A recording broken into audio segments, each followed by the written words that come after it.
do your thing. Do my Don't thing. be overly sensitive about it. Okay. Just like if you and I were sitting at a bar. Welcome to the What You Know Joe podcast. This one is going to be a little different format because some time ago, when Vince was very graciously introducing my book, Nothing Dies for Film, we made the offer that if someone had questions about production, that I would answer them in a subsequent podcast. And a gentleman named Tony, a prior student named Tony, did reach out and ask some questions. And I think the first question he wanted was, he says he's starting his own production company and he was concerned about risk management. What did I know about risk management? Well, here at SC, there is risk management for the school, and then there was our department. Risk management was about insurance. There's all kinds of insurance in film. There's liability, there's property, there are E&O insurance, errors and omission. And if you go to a place like Universal, you might have separate policy just for stunt work or animals. So there's a lot to know. One size does not fit all. But there is a gentleman out there, a really nice man, a really good guy named Daniel Rabibbo, R-I-B-B-O, Rabibbo, R-I-B-I-B-B-O. And I believe he's a vice president at Gallagher. And he insures LMU, Loyola Marymount. And I very much wanted to get him involved with USC. He's very approachable, Tony, and I would suggest that you reach out to him. I'm sure he would talk to you. Whether he can service your company, a lot of that will depend what stage your company is at. And that particular question dovetails to something you asked about vendor relationships.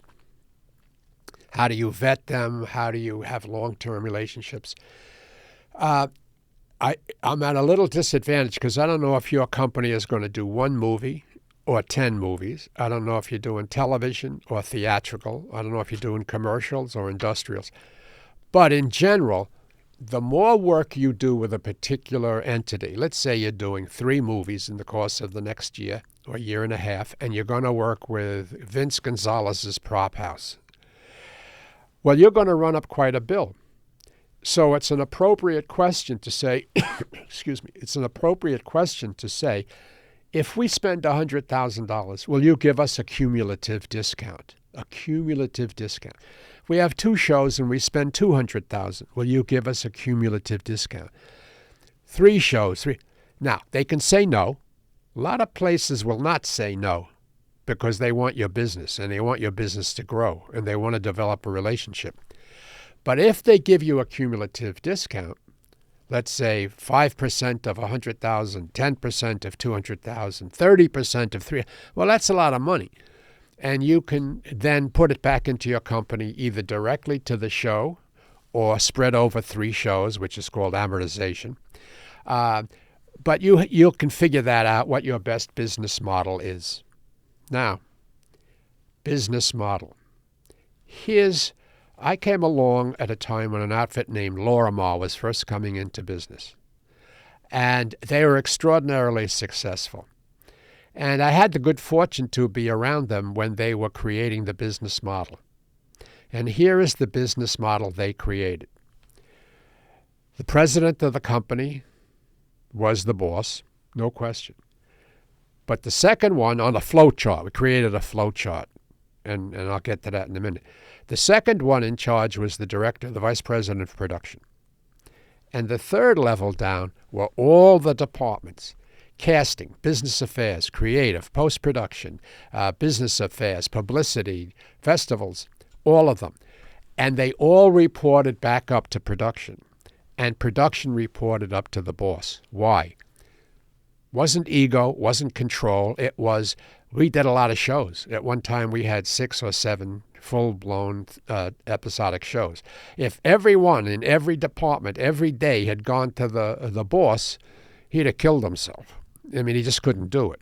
So they would work through production. And at the end of every day, the boss would come to the head of production and say, what's going on with 8 is Enough? And what's going on with Dallas? And what's going on with Midland Heights or Falcon, or whatever the show was. And Eddie, his name was Eddie Denault, he was able to say, well, we're trying to cast somebody in Dallas. The other one, Midland Heights, is over budget. He could give Lee the entire picture of his company. But it wasn't a dozen people running to Lee every day, all day, to the point where he wouldn't know his own name. So my advice is, when you're starting your company, is create a flow chart that works. Because let's just, not necessarily for the first one, but we're going to assume you're going to be very successful and have lots of projects. And as the company grows, you want to not lose sight of all the elements. So how you organize it is how you will proceed in the future. Okay, now I said to get back to this. If you draw your own, this is to Tony out there, wherever you are, if you draw your own flow chart and send it to me, I will either say yes or these are the changes. Because a flow chart, if you're not used to them, I don't know if you even know what I'm talking about. But I will show you how to do it.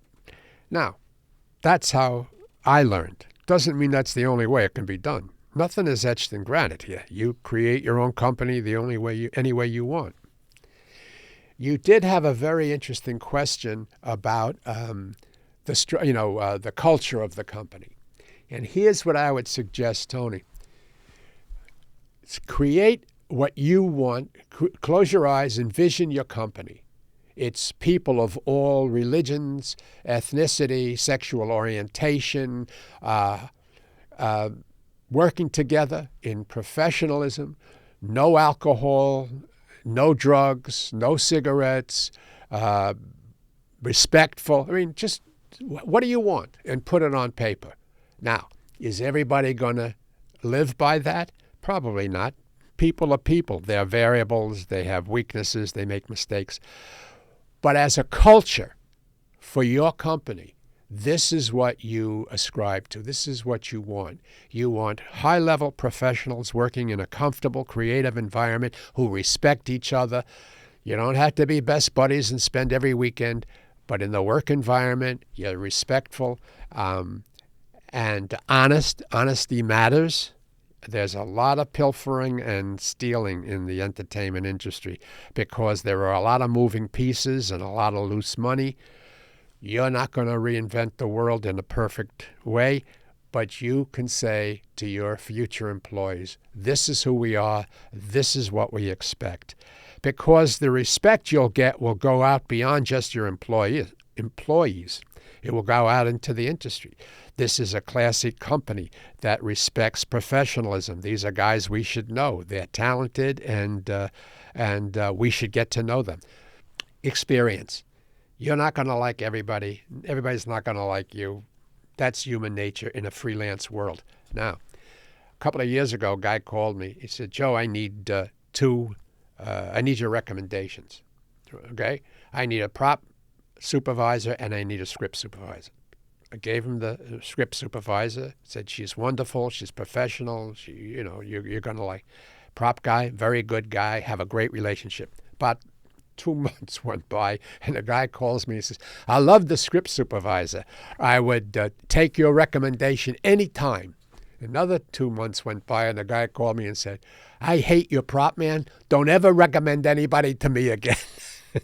What's the point of that? The point is, you have to develop your own sense of work, who you want to work with, who you trust, who you like. It's a starting point to take a recommendation, but the recommendation doesn't preclude your own instinct and experience. So, are you going to get everyone right? No, but you will get more right than not. Safety.